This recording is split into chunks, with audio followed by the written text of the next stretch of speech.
Now let's talk about Aramco, the biggest oil company in the world, the jewel in Saudi Arabia's crown. One nation could own 1% of this jewel. Saudi Crown Prince Mohammed bin Salman has said that a huge country, quote unquote, he did not take any names, only that a huge country is willing to buy a 1% stake in Aramco. Which country is MBS referring to? Is it China? The answer lies in our next report. This is just one of the many oil facilities of Aramco, the biggest oil company in the world. With the second largest proven oil reserves and the largest daily oil production of all companies. It is the jewel in Saudi Arabia's crown, but a slice of this jewel is now up for sale. Several investors are showing interest. Will China win the bid?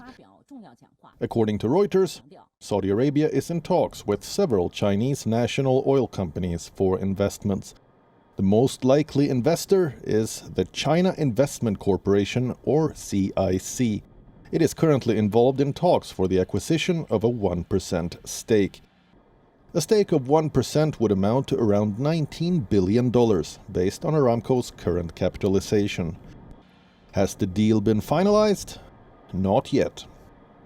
Crown Prince Mohammed bin Salman has refused to divulge the details, except the fact that the country investing is huge. Aramco selling shares will continue, but I cannot announce details. But there might be something very soon, and there might be some other offering to international investors within the next year or two.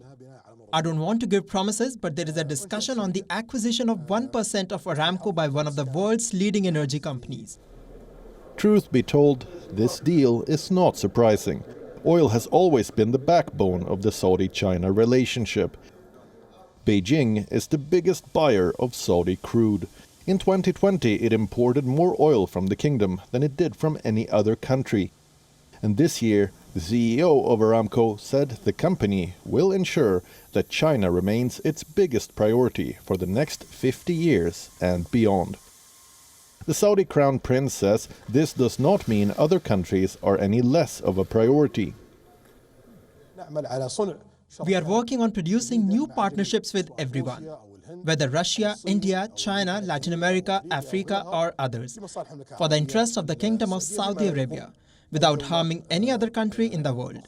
Today, China announced that Saudi Arabia is a strategic partner, also India and Russia. Saudi Arabia is still a strategic partner for the United States of America. We are enhancing our interests with all countries for the sake of our interest, their interest, and the international interest. Riyadh has economic diversification on its mind. By all means, it is working in its own interest. But Beijing is known for its predatory partnerships. Owning a tiny stake in a prized company of another country is not just a financial deal, it is also a geopolitical one. Bureau Report, WION, World is One. WION is now available in your country. Download the app now and get all the news on the move.